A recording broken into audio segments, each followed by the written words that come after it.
tell me which looks best. That looks good for right now. Yep. Good morning, everyone. Today is the 6th day of March in the year 2006. I'm Don Aarons, a volunteer at the Palm Springs Air Museum here in California. Part of our mission is to record and preserve the history of our country's military conflicts, especially World War II. As part of the Veterans History Project of the Library of Congress in Washington, D.C., we conduct interviews of veterans and civilians who participated in these conflicts. Today we have the honor and privilege of interviewing Alex Czar, who was involved with the capture of the U-505 in World War II. Thank you for being here, Alex. Would you please spell your name, give your birth date, and we'll talk about many things. My name is Alex Czar, A-L-E-X, capital Z-A-R. My birth date is May the 20th, 1922. Where were your parents from? My parents were from Tsarist Russia. They were immigrants. They came over in about 1910, 1911. And their names? Mary was my mother's name. Her maiden name was Carmel. And my dad's name was Samuel, H for Hillel, Czar, Z-A-R. And where did they settle, and again, where you were born and raised? They settled in New Jersey. My mother went to work as a 17-year-old immigrant at Johnson & Johnson, rolling bandages. Very appropriate. And my dad was trained as a tailor with his brother because their father was a tailor in Russia. And they wound up, I think, in Hoboken and Jersey City just temporarily, and they wound up in New Brunswick, where my Uncle Joe opened a tailor shop. And my dad didn't like the tailoring business, so he went to work for a furniture company and eventually opened his own store. Do you remember from your early days, early school days, any particular schools or teachers? Yes. Two teachers stood out. One was Miss Rainey, who was my music teacher, and I enjoyed singing, and I was in the chorus there at the high school. And the other was an episode that happened when I was in junior high school, which really changed my life. I was rather shy and retiring, surprisingly so, and I had a substitute teacher whose name was Paul Goldberg, because I'll never forget him for what he did for me. And he held me after class and saw that I was ill at ease in speaking in front of people and so forth. And he suggested that I join class that he conducted in the evening school for immigrants to learn English to help them get their American citizenship and learn the English language. And the premise of the whole thing was to be able to feel at ease with yourself standing before an audience. And I did that. And the revelation and the instruction and the encouragement was one of the highlights of my life. Did you participate in sports or speaking Yes, contests? And I did all of the above. ultimately. I ran 220 low hurdles. I played JV football, and that really was the extent of it. Did you have a job like in high school? Hell, I had many jobs. Let's see, in high school, I was a box boy, which is a starting point for a lot of people today, still. And I worked for a jewelry store, polishing silverware. And I steeplejacked with my two elder brothers and climbed water tanks and towers. And that was really a kick. What were your brothers' names? My eldest brother was Ben, and he eventually became a photographer, very learned photographer, self-learned. And I got my thought about entering photography from him. I was encouraged. And my other brother was Paul, and there were about a 4-year disparity between each of us. When did you get interested in photography? Was it because of your older brother, or? Well, yes, I had seen what he had done. I'd worked in his darkroom part-time. And when I was in junior high school, my science teacher showed me a closet that he had, because I had expressed a desire to have a photo class. And he encouraged me to do so, and he told me there was a closet there that could be used. So I bought a little ruby bulb, low wattage, and chemistry was a one-shot chemistry. You opened up a package and mixed it with water at a certain temperature, and little trays. And surprisingly enough, my students were all ladies, young ladies. It was very interesting, though. And from there, I ultimately went to junior college. And What was the name of the junior college? Middlesex Junior College. Did you have any favorite teachers there? Not that I can think of offhand. During this time, what was your favorite mom meal at home as a family? Did you have something that your mother made that was just... My mother made some... she made borscht, kapusta borscht, which is cabbage borscht. That's a Russian meal. Incidentally, I must tell you,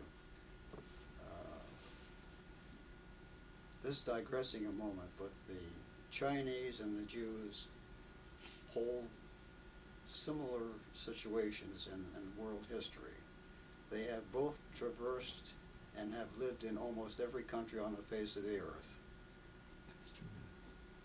The Chinese had maintained their clothing and their language.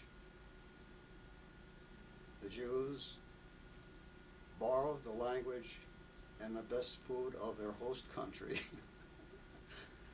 And they were both family-oriented groups of people. That's just a digression here. Did you have a car before you went into the service, or? No, I didn't. Okay, bicycle? I had a 2-cylinder footmobile. Okay, that's great. And some good friends who had cars, Yeah. who were more affluent. One of my best buddies, and he and I are still in contact with one another. He played football when we were both in high school, and he had a car, and I'll tell you a little bit about that later, because when Pearl Harbor came on, that was an incident. Well, where were you when Pearl Harbor? What do you remember? I was at the Rivoli Theater with Bob Shelley, this friend I was talking about, and my brother Paul, who had just been drafted from his junior year at Iowa U, and he was at Camp Dix. So earlier that day, before we knew anything about Pearl Harbor, Bob Shelley and I drove down to Fort Dix, it was Camp Dix at the time, and picked up my brother Paul and went up to New Brunswick to the Rivoli Theater to see a movie. And we were sitting there watching it when suddenly the movie stopped, the lights went up, a man got on the stage and announced all military personnel are ordered back to their military establishments immediately. Pearl Harbor has just been bombed. So we dashed back, of course, and that was the last I saw of my brother Paul for many years. Do you remember the name of the movie? I would, Okay, I wouldn't, but I'll tell you, I'm sure that it could be researched. Somewhere in the archive, somebody does remember. Were you in the Navy at that time then? No, I was I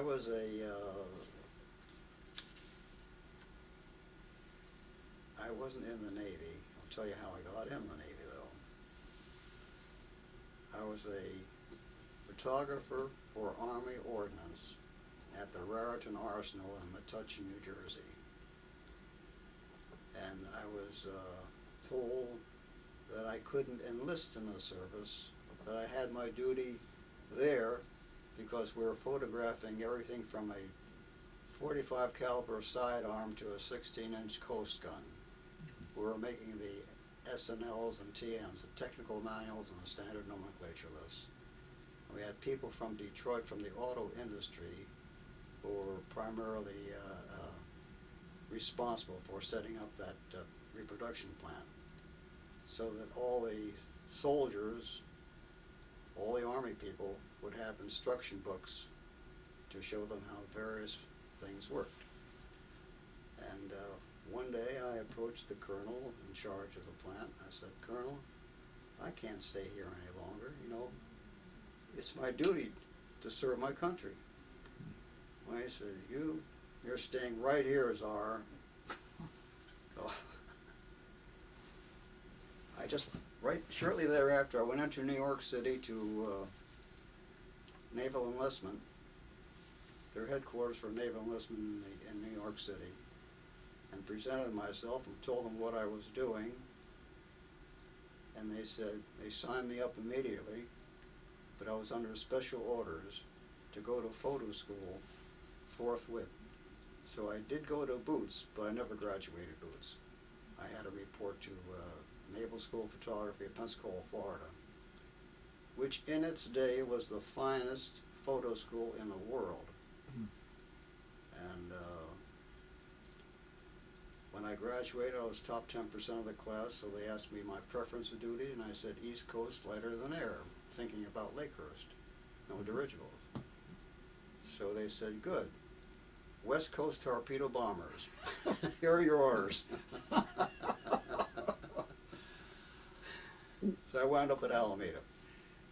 When they said torpedo bombers, what did that mean? That you photographed those planes, or? It meant that I was going to be assigned to a squadron that was in formation, VC-42, which was the first squadron aboard the USS Guadalcanal.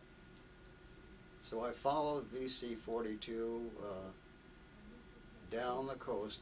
We went from one base to another, but I had nothing primarily to do because my responsibility was to take any kind of pictures the captain wanted, squadron captain, and also to service the planes, because each of the planes, the torpedo bombers, had what they called a GAZAP, GSAP, gun sight aiming point, 16 millimeter camera, and a K-25 4x5 frame automatic camera under the port wing.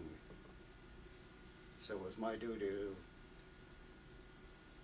take the film out, develop it, and so forth, and then shoot with the still cameras anything the captain wanted. And I had time on my hands, so I put in for photo schools, and I ultimately went to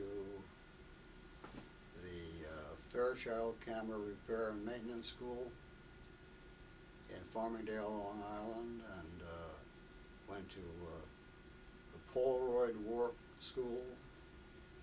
Polaroid had a 3D process in those days, so you get depth perception, and K-Lart rangefinder, and I've forgotten what else.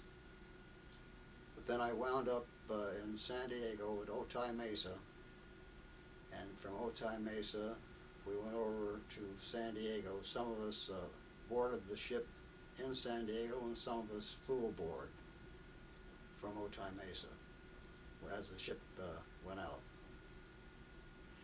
And you were assigned as a combat patrol photographer, air combat. I mean, you flew in the planes. It just means the photography in those days was the only specialty in the Navy. In the Navy, that was under the air wing of the Navy, but we didn't have an air insignia on our shoulder, emblem. So did you actually fly and take pictures? Oh, yes. What were some examples of those missions? Well, typically we would go on a patrol, or when we had a kill in particular, they wanted explicit pictures, so the only way you could take good shots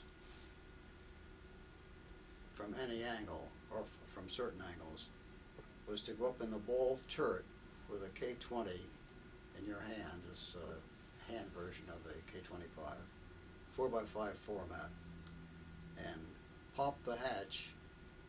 The pilot would pull away, hatch would flow away, and you had a port to shoot. And the instructions in school were, always come back with the handles. So you kept the nose of the cone of the camera out of the slipstream. Otherwise, you'd be flying out yourself. But we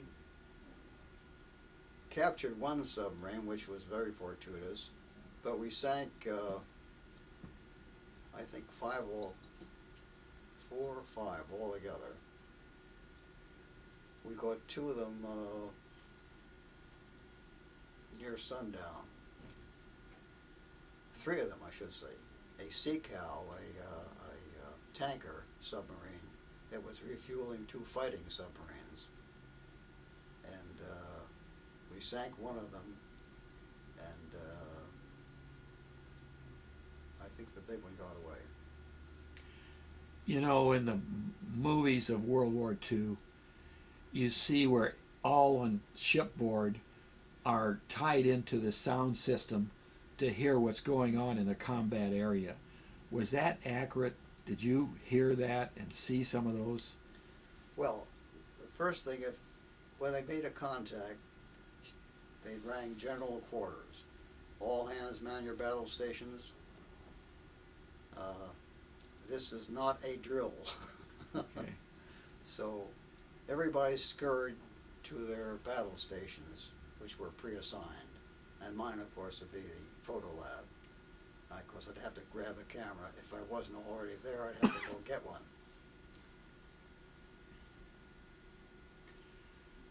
So, are there any particular missions you remember from that particular period? Were there dangers, or did you ever come under attack, or bad landings? I was in a plane. I was in a plane once. The K-20 just ready to be shot off, and we got a cut. The deck officer ordered a cut. So the pilot cut the engine to low throttle, and they didn't get shot off. And all of a sudden, the radio man, I was up in a ball turret with a camera in my lap, and the radio man unhooked the flak shield under my feet and motioned me to come down. And so I unstrapped, and he actually jerked me down, pulled me down, and pushed me out the door.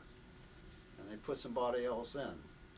It developed that they had a kill out there, and it was a choice between trying to take a photograph with the light getting dimmer or trying to sink a submarine. Yeah. So there was actually no hard decision to make. Anyway, I was on the deck, scurrying away from the plane and out of the prop wash, and the plane flew up a couple hundred yards ahead of the ship and blew up into a million pieces. And the only thing that we saw was the tail wheel. It was the only discernible solid piece. And it seems that it was a warrant gunner that they put in, who was an ordnance expert, and they had new English depth charges they were going to drop. And somehow we presume, this was a presumption, that they had become armed. And that was it. Gosh. So you were very, very lucky. I would say so. Yeah. I would say so. Was this all in the Pacific? No, this was all in the Atlantic. Okay. And it's The all squad- off of the squadron that I had traveled to the Pacific, and we were headed out toward Pearl when we got orders to go down through the canal and come up and headquarter at Norfolk and join the Atlantic Fleet in anti-submarine warfare. At this time, did you have anybody at home, girlfriends or wife, that you were corresponding with or knew No, I where you hadn't were? been married. It was many years before I got married. Anybody at home? No, nobody at home. Okay, so how long was your duty before you got to leave, or did you have leaves? Well, we generally went on a 90-day patrol, Okay. and we'd come in for a couple of weeks, refuel, reprovision, R&R, and go on out again. And we covered an extensive area of the Atlantic, up to the Iberian Peninsula, down below the bulge of Africa, and all over the Atlantic itself. Were there any images early before the big event, photos that you really look back on and enjoy as something special, shipboard or launching or? I'm trying to think. I think on one of our trips we had a little blimp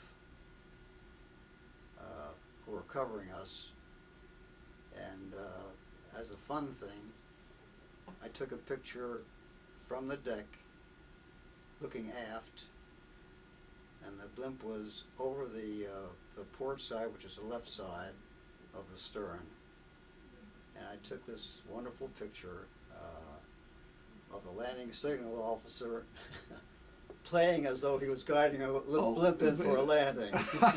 Oh, that's great. A little bit too far now. I'm going to. All right. Speaking of lots of little things that happened, there was an occasion where we found, I should say, the master at arms found somebody who had been stealing, going into the lockers and into the men's personal possessions and stealing money. So he called me up to his office, Master at Arms office, and he said, I want to catch this fella. He said, I know he's doing it, but I got to have him admit it, you know, show him irrefutable evidence. How am I going to do that? So we became a little bit creative. Well, the only thing we had of his fingerprints was from his paycheck. Every time you got paid, you had to put your fingerprint down there.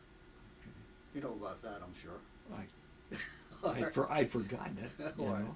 Anyway, so that's all he had. So I said, well, give me it. Gave me a copy of it, and I went down to my photo lab, took my copy camera, and I made different sized prints of the same print from different angles.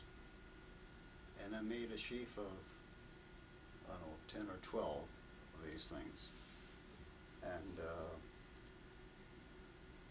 gave them to the Master at Arms. And that was the last I heard for a short while. And he finally called me and said, we got him. We got him locked up. He admitted. So I said, how'd you do it? He said, I showed him all the fingerprints. I said, his fingerprints are all over everything. Oh, that was great.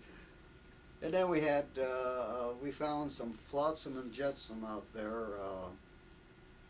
We found a life preservers. We found the submarines had a little game, played a game with us. They would take a floating device that they would trail astern of them that had aluminum foil on it, and our pilots would vector in on that, thinking it was a submarine that had surfaced, and they drew it a long way away. They'd come up, float this thing, then dive, and the planes would go in and start bombing these, what they thought was a viable target, but it was a phony. And that was one thing, and they had certain tricks that they would pull. I'm trying to think what some of them were. So they had another device that they trailed the stern of them that made a propeller sound. So again, the sound man in the destroyer escorts would hear this prop sound, and they go in after it, and they found that was a phony. So they were very, very clever, very clever. And then we had a dog aboard. We had gone through the Panama Canal, I told you, and we picked up a little stray dog, and we called him Panama Pete. And he was the pet of the crew. And he finally jumped ship in Norfolk, I think. There was a plan with your fleet or squadron to capture a German submarine. Were you aware of that, or where did that all start? That was a plan of Captain Daniel V. Gallery, Jr. Captain Dan, who was a hell of a man, that's all I can tell you, said that he was going to capture a German submarine before we left port. And I think the top brass in the Navy at that time didn't think too much of his idea. It had never been done before. Yeah. It was unheard of. How do you capture a submarine? Well, Captain Dan elected to form a capture group aboard each of the 5 destroyer escorts and aboard the Guadalcanal. He assigned an officer responsible for being the officer in charge of the boarding, And if and when such a thing ever happened, that officer would be responsible for his ship being the closest to the submarine, hopefully, going aboard. Well, it did come to pass. It came to pass that U-505 was playing cat and mouse with us, and we were playing cat and mouse with it. And she'd come up and pull some of these little tricks and dive down, and one day, two of our fighters were in the air off the bulge of Africa, about 300 miles off the coast, and one of them saw this shadow of a sub that was submerged just under the surface, periscoped up, and it radioed to the ship,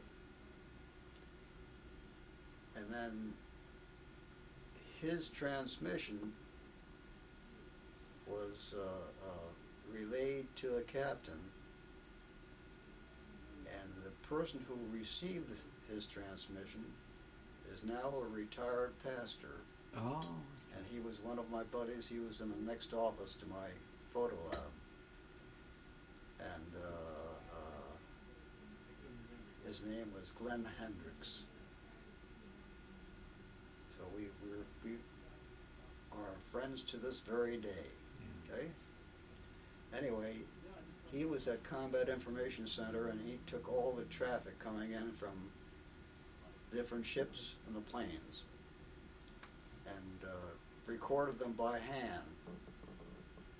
And he gave me a copy of the moment that the sub was sighted, his handwritten copy. He gave it to me and told me to do whatever I thought was best for it. So I tried to give it to the Smithsonian, I tried to give it to any number of important places, and nobody would accept. They said they had too much information already. But getting back to it, so the Chatelaine, I've forgotten which one it was now. One of the tin cans was close to the sub, and it started dropping depth charges and hedgehogs. And the captain felt this shuddering and said, "By God in heaven, Gott in Himmel, was ist los, you know, what is this?" And he went up topside to see. And when he went up topside, he was injured with a shell. His leg was injured. And he came down below rapidly, and he said he ordered abandoned ship. So there was one man aboard who was a machinist mate, and who was instructed to open the valve in case such a contingency occurred. And he did. So she was flooding and sinking when we found her. And she was running by herself because all hands had abandoned ship. They were in the water. And we picked them all up except one man who was dead on the conning tower. And we buried him at sea. But then the ship that sent over Captain David was the officer in charge of the capture from his ship, and he received the Congressional Medal of Honor. And he's buried at Point Loma, which is where I hope to be buried ultimately. At any rate, he was ordered at the submarine was facing his ship and actually ran into his ship, and it received a tremendous hole in the body of it, and she was in peril of sinking. The ship or the submarine? No, the ship. The ship itself. The submarine was already sinking Oh, okay. when the men went aboard. The first thing they did when they went aboard, incidentally, was they found this valve and they secured it. But well, in the meantime, Captain Gallery heard what was going on, and the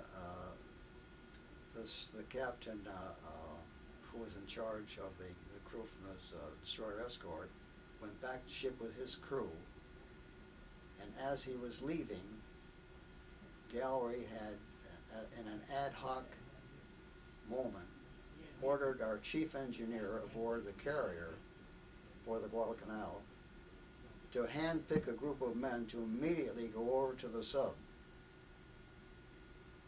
And it was he who was responsible for saving the sub from sinking.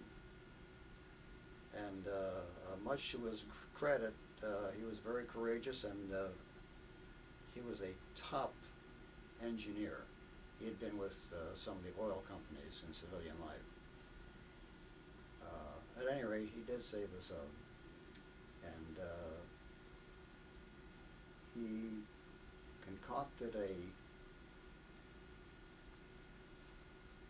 plan of pumping the water out of the sub with the propulsion of the generators from the sub by tying a line onto the Guadalcanal,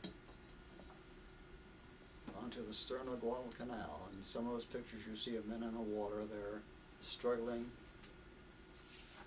You see them, they had a hawser, and then they ultimately had steel lines, and it was attached to the Guadalcanal, and the Guadalcanal was towing the submarine, creating a forward force that turned the propellers, which turned the generators, which charged the batteries of the sub, and then he used the juice from the batteries to have the sub's own pumps pump out the water.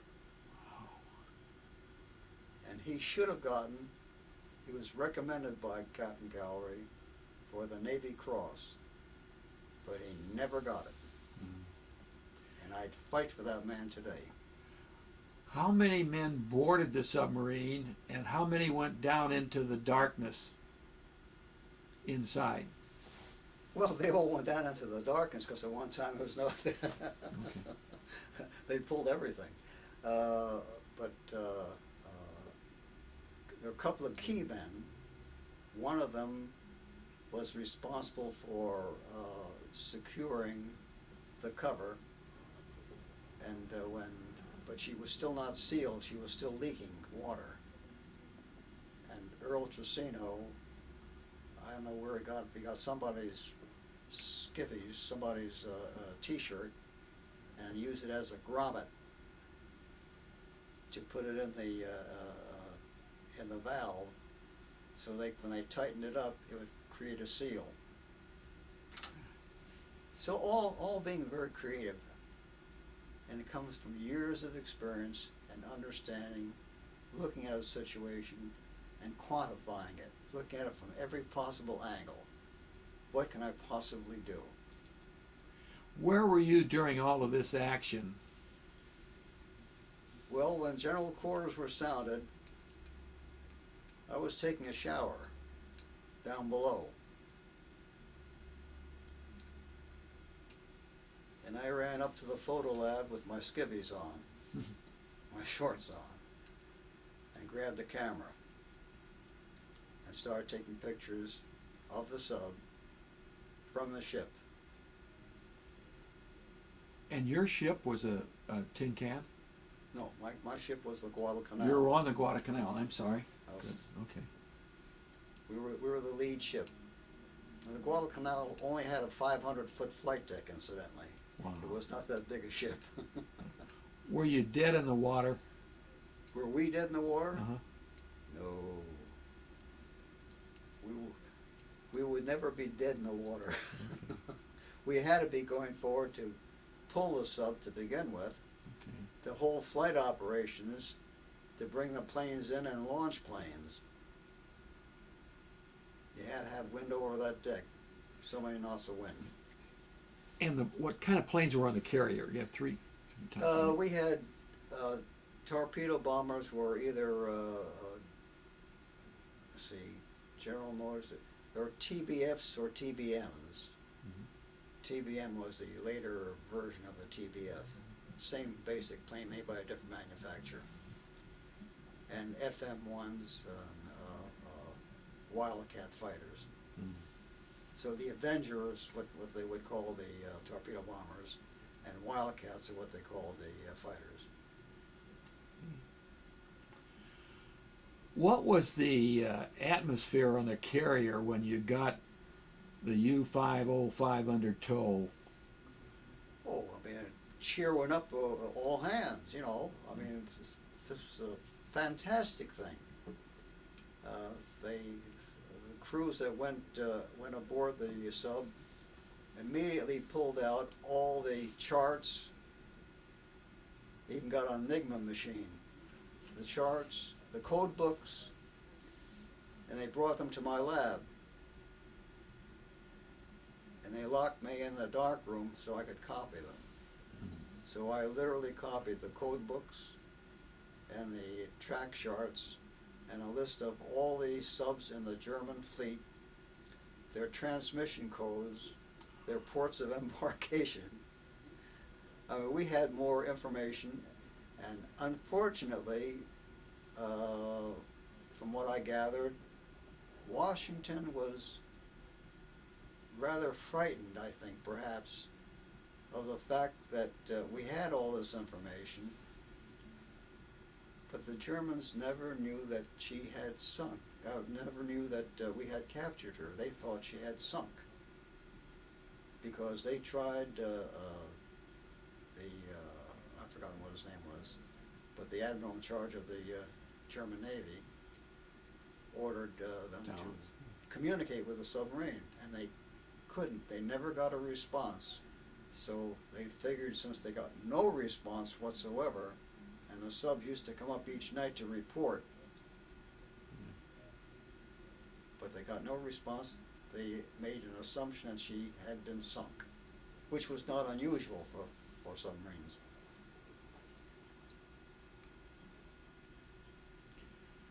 How did they keep the secret? Very well.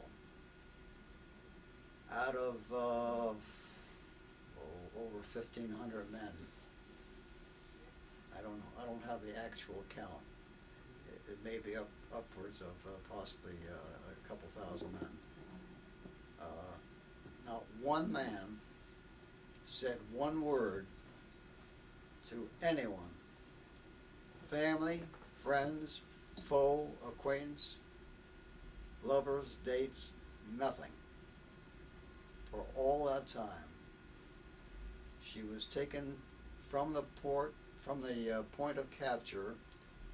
We were running low on fuel, so the chief engineer ordered, told the captain he needed fuel. So captain saw to it that the Kennebec was sent out a refueling tanker, and a seagoing tugboat, the Kennebec, the Abnaki. The Abnaki took her in tow, and he was a commander at the time, but he died, an Admiral Tracino, guided the boat, guided the submarine under her own power into the port, the Navy port in Bermuda. And he tried to guide it right through the channel directly into, so he could tie it up. And they told him to stay where, the Navy in Bermuda told him to stay where he was. They'd come out and get it. Okay. They didn't want a foreign thing entering their domain. Well, because they could possibly, explode. Anything could happen. It's very, very prudent. It had to come in very secretively. How did they come in by night, or how did they disguise what it was? No, I don't recall I'm sure it was during the day. I'm sure it was during the day, because that whole area was secured. Bermuda. Yeah, the whole area was secured. It was constantly being circumnavigated by Navy patrol planes and ships and so forth. It was very secure. But Trissino stayed with it and ultimately brought it over to New London, not New London.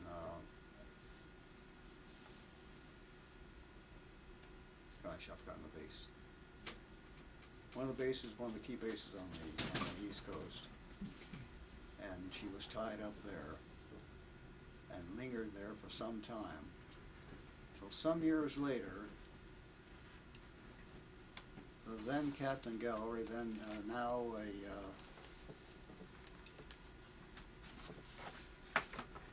an admiral,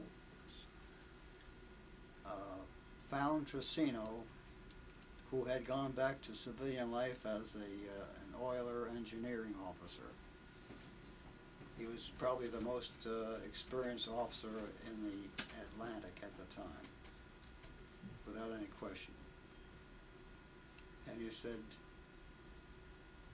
I want to ask you, because I can't order you now, if you will pick up the sub at Portsmouth, New Hampshire, and get her ready to go under her own power through the St. Lawrence Seaway onto the shores of Lake Michigan, where she'll be dragged over they laid tracks right into the water, and they pulled that submarine.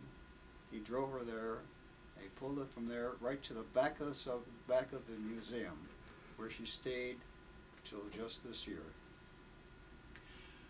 Let's go back. Until last year, rather. Let's go back to the capture. Sure. Didn't you photograph the crew of the submarine and talk to the captain? Yes, I did. What was that like? Well, I talked to, I photographed all of the crew members in groups. The only ones I did separately were the officers. Tell me when you're ready. Let her roll? Okay.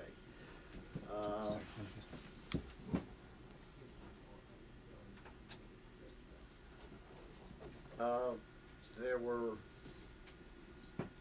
some officers. I took pictures of all the crew in groups of 6 to 8 at a time on the edge of the flight deck, and then the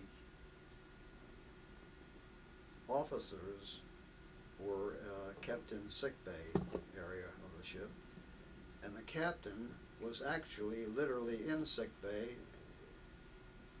in a bunk. And I had my 4x5 speed graphic camera. I had my watch cap on, my working clothes, and he was lying there just as I would be opposite the camera. And he spoke English. So he said to me, the understatement of my lifetime, I would rather you didn't take my picture. I don't feel so well. And of course what came to mind immediately was, I wouldn't feel so well either, Captain, if my submarine had been captured and we had all the top secret information that you could possibly get, which could possibly help end the war, in Europe at least. So I said to him, I have orders.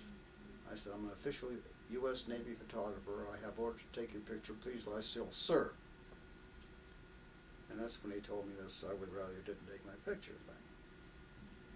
So I took his picture, and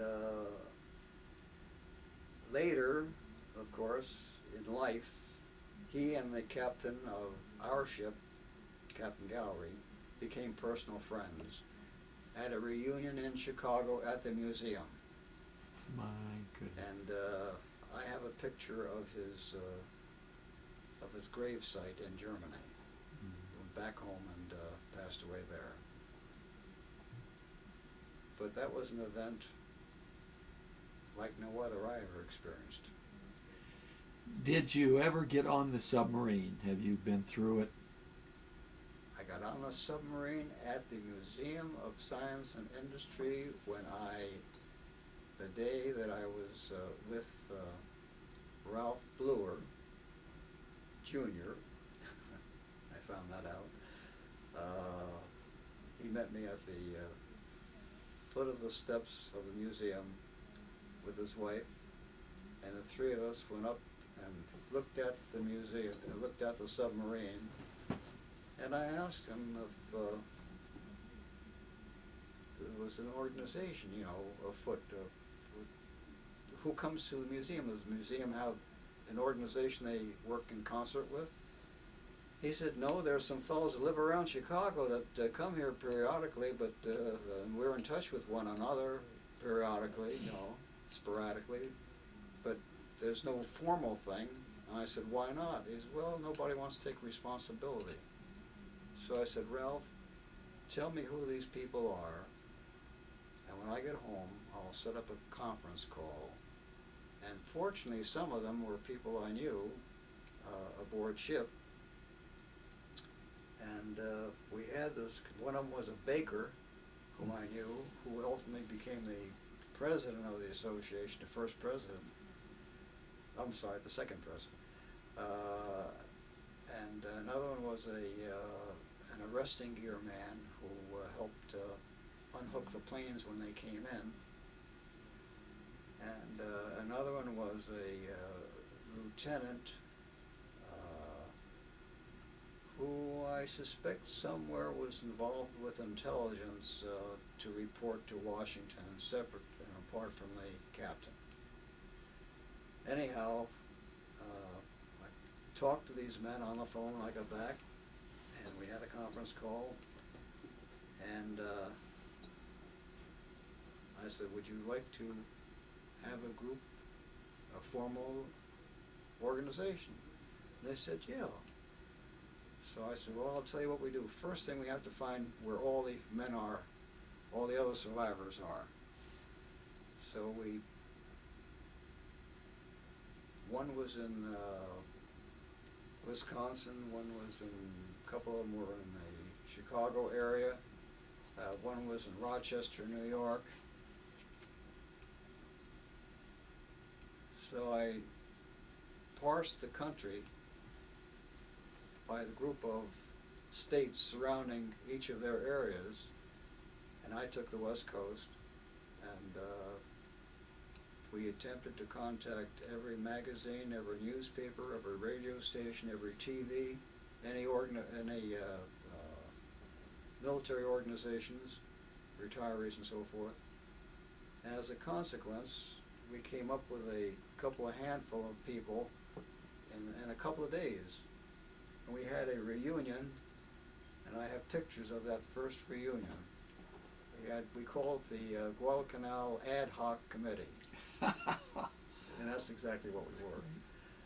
And Earl Trissino gave a speech at that meeting, and Captain Gallery's brother, who was a retired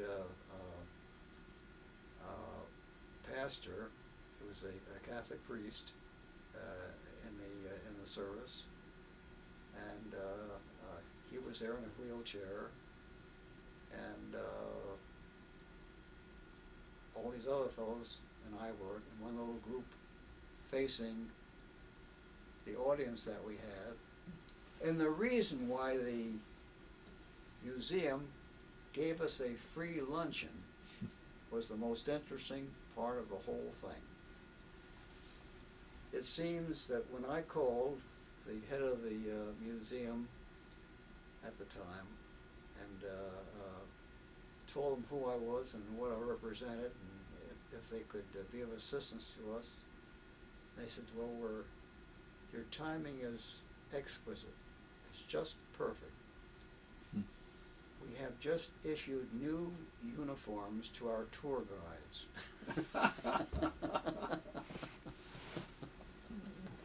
So that literally is how and why they provided us with a meeting and a free luncheon. There weren't that many of us. Did you all get out of the Navy about the same time when the Guadalcanal came in, or did you go to other duty? We dispersed, in any service, people come and go. People have to fill slots in other places, or you become over-complimented in your one location and they have to shift you to somewhere else. So there's a constant flow of traffic in and out. So I left the Guadalcanal. I went from my squadron to the Guadalcanal.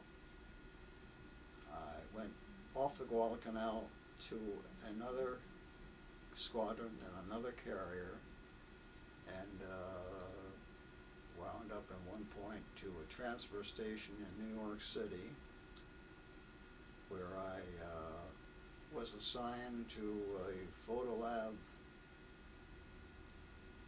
stateside that was involved in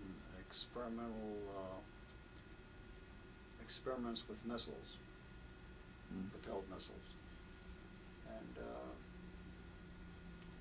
then I received my award, my Presidential Citation. They called me out of line when I was in my work clothes, and I stood up in formation, and they read the proclamation to me and handed me my scroll in the bar. Looking back on it, why did you join the Navy? Well, for several very selfish reasons. Number one, I figured that if I was aboard ship, I'd be able to eat with the rest of the men, or if the ship was sunk, I went down with the rest of the men. But in the Navy is known for its cleanliness because we're surrounded by lots of water. Seawater, but still lots of water. And it's possible to wash chemicals, photochemicals. In the old days, that's when we had wet photography. You could wash with salt water and then purge it with fresh water from the, so a limited amount of fresh water would be used instead of all fresh water. Little tricks of the trade. We would wash our skivvies, our jeans, our dungarees, tie them to a line, and let them drag in the water. And the sun would bleach them, If you had, or you do have, children and grandchildren looking at this, what would you like them to remember about World War II and the service to our country?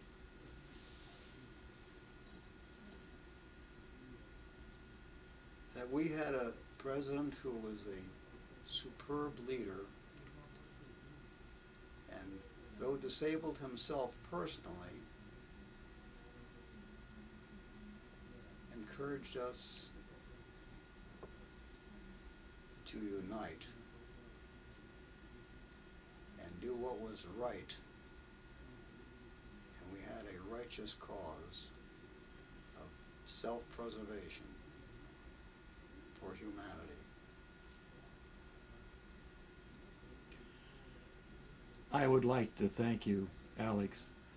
The Palm Springs Air Museum is very proud of your service time and what you have done for your service to our country. And it's a privilege to record your service to the country and a tremendous event you were involved in. And when you got out of the Navy, what came next? I said for selfish reasons, The other was education. I received some of the education I didn't have a chance to get, and I availed myself of education. And what the Navy taught was a discipline, self-discipline, and self-reliance, yet the ability to work in concert with your shipmates.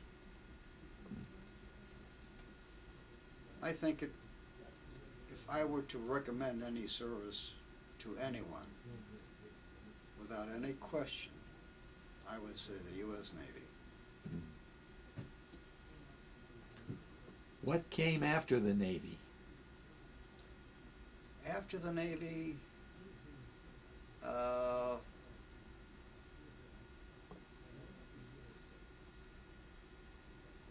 brother, I didn't mention the fact that my eldest brother, who was so proficient in photography, I saw to it that he took my position at this photo lab, this Army photo lab, and he was a 4F.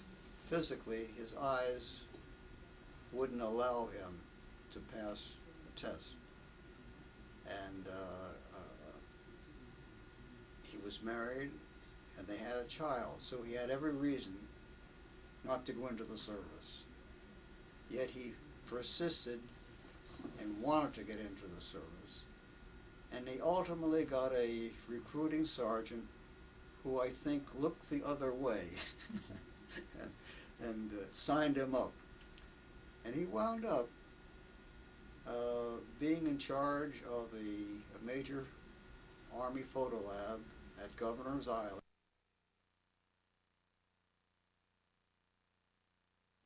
Man.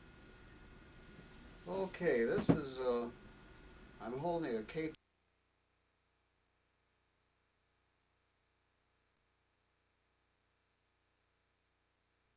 And of course you see I've got my flight gear on. K-20 is the camera of choice. Used to be, way back when,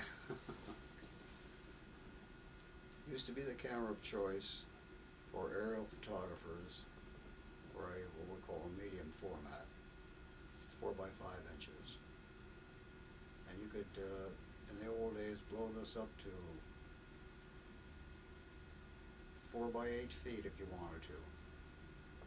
If you use the right film, use the right developer, and the right techniques. How did you use it in the plane? Carefully.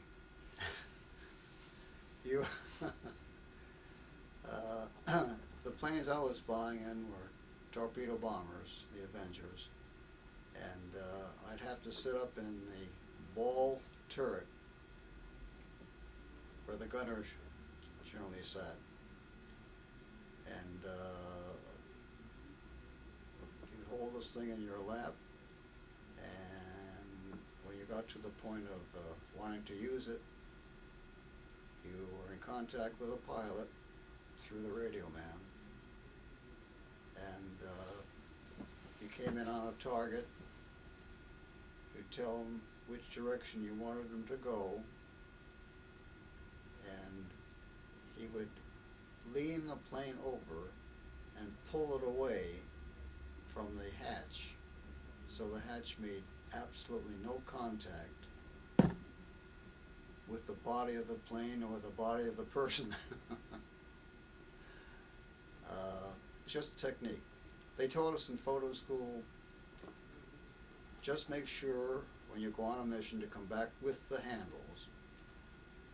And there was only one way for sure that you could do that, and that was not to get caught in a slipstream. What's this picture about? That picture is a group of us, myself in the foreground with a watch cap on, excuse me, and 2 photojournalists that joined us on a trip hopeful that we would be capturing or sinking another submarine. The capture occurred after these boys were aboard. And then the one of the flight deck officers, I'm not sure that wasn't Stretch Jennings, who was a tall fellow, landing signal officer, but that may have been one of the arresting gear officers.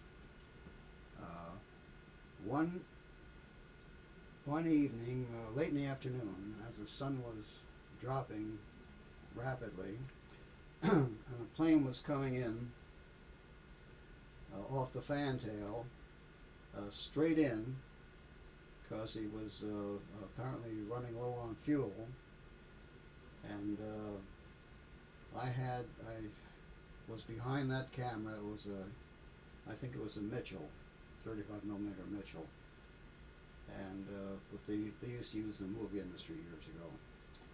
And I was looking through the viewfinder and framing it, and I could see this little blip of a thing coming in off the horizon and getting bigger and bigger and bigger as she came in. And once she landed, I would cut, wouldn't waste film. Well, it kept coming. And all I saw was that image slowly fill the entire frame, and then it stopped. And I wondered why and what in the hell happened. So I looked away from the viewfinder, and everybody else was gone. And that plane had crashed about 8 or 10 feet away from my face, on the edge of the deck, and the prop was just twisted because the prop had turned until it stopped, but everybody had disappeared. And I kind of laughed about it, thinking, how fortunate I was, obviously. But everybody had dived away in some secure area. That evening, we developed a film. We used what was called a Steinman reel. It was a circular channel where you a flat circular tray, perhaps 20 inches or more, and you fed the film in it by hand. And then we had three trays: the developer, the shortstop, and the hypo. And then after it was fixed, you dump the shortstop out, and you purge it with seawater, and then with fresh water, wash it out, and then you hung it up to dry. And we had a thing called what was it called now? It was a projection machine that you could see the rushes. You could feed the film into this machine, and it had a big magnifying glass so you could see a magnified image. They used to use it in editing. So I saw the rushes, and once I saw the rushes and I saw how close I had come, then I got the shakes. Incident, it was interesting. It was located in the center line. And the reason for the center line is obvious. Take a flat surface. This is a ship.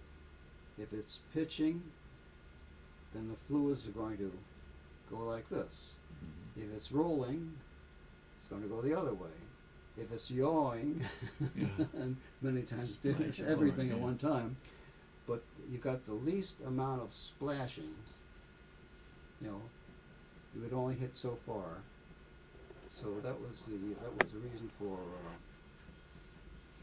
putting the photo lab where it was. And incidentally, it was directly across the companionway from the ready room, the pilot's ready room, where they did their briefing. There's something else very interesting in that photo, and that's your wedding ring. Yeah. You haven't mentioned your wife. No, where you met her. That wasn't a wedding ring. Whoops, maybe I shouldn't have that on there. That was, I'll tell you what that was. That was the young lady that I had dated who was a wave. And she had just graduated, what's the name of the school? upstate New York. Vassar? No. Upstate New York. Oh, I forgot which one. It's one of the old schools.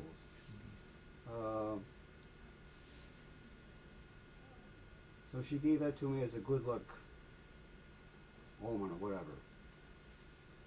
Well, you better tell me where you met your wife. Ah. It'd be a good time That's to the put it most in. beautiful part of all. You want to? Here's the overview map of the capture of the U-505. Alex, can you cover what's shown here? Sure. You're looking at this card, December 1944, after we'd captured the sub.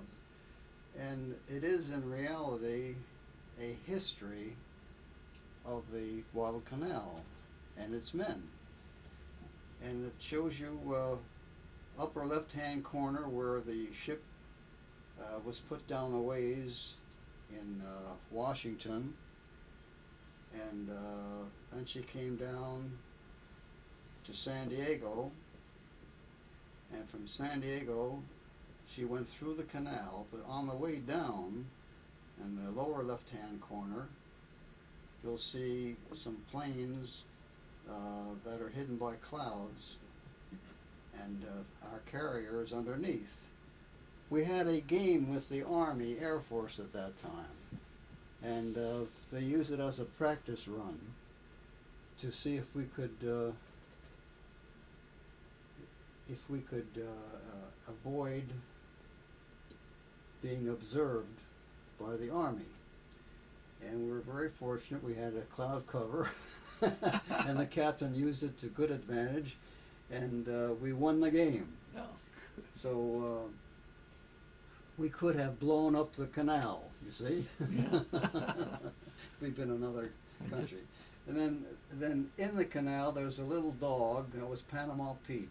That was a little pet that we found, an orphan pet, and kept him aboard ship for some time. And up there, up the northern part of the Atlantic, you can see how far we went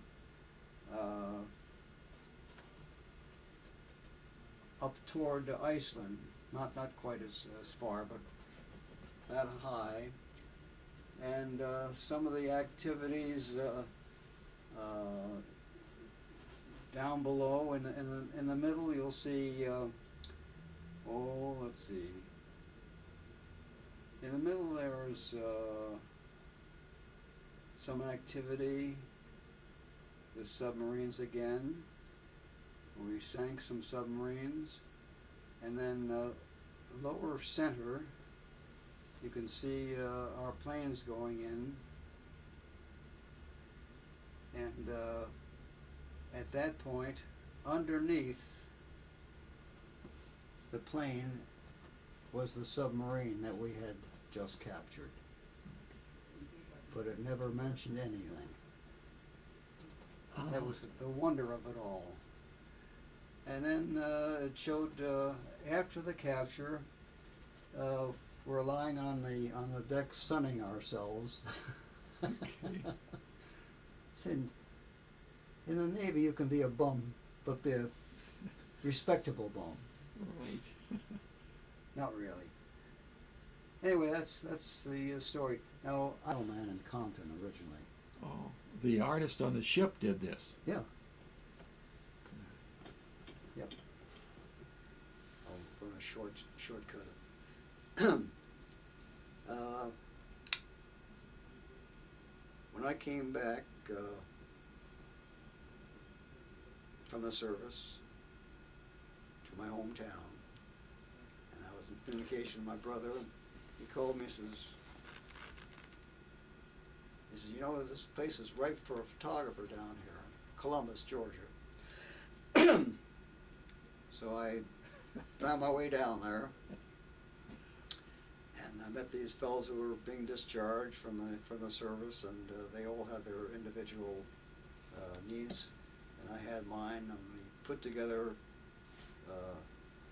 some real estate there. I mean, in this building, in this printing plant, each man took what he could use in his profession, and I took the dark room and a little area that I could use for an office and to take pictures of, commercial pictures of things.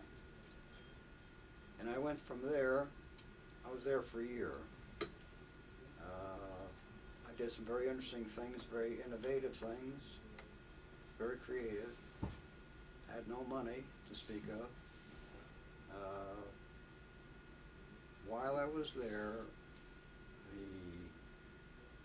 Veterans Affairs were giving out an extra dividend to keep the boys going who'd just been discharged, you know, because their money was running out.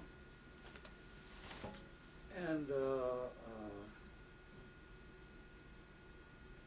in order to get this, you had to go to a location in the downtown area with an office and have copies of your discharge papers and your records.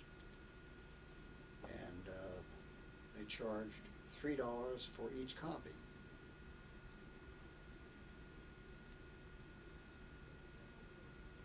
I think it was 3, may have been 5. At any rate, it was a lot of money in those days. And I had them made, and it occurred to me that if I had the right materials, I didn't need this big machine. I knew how to do it by hand. So I discussed it with my brother, and he said, hey, he says, maybe they have some surplus photostat paper here. And they did. So I bought everything I could find for a couple of dollars and made up a copy stand and trays, and I had a whole setup with lights and so forth so I could make copies by hand, not as fast, but a lot cheaper. And I went into the printing plant at night and set a stick of type, and I still have the rubber stamp that was made from it. Czar Photography, 17.5 12th Street, Columbus, Georgia. Oh, gosh. Anyway, I went to the VA the next day, and I said, hey, I'm a veteran. This fellow's got this machine is not a veteran. I said, he's charging you, I don't know, $3 or $5. I'll charge you $1.50 a piece. So he reached in his drawer and took this man's cards, business cards, tossed them in the trash bin, put mine in there, and the next day I had a line of about 100 men outside my door. Oh boy, what a story. I mean, you know, it's just, Yeah. it's being entrepreneurial, but again, it's like quantifying anything you do. Look at the possibilities. What's the worst that can happen? What's the best that can happen? Something in between. Make it happen. Yeah. Anyway, from there I wound up with many things, and I ultimately wound up with with 3 photo stores in Los Angeles, and I had one in the California Mart building, I had one in the Transamerica building, and I had one in front of Paramount Studios on Melrose. And I condensed them all down to one.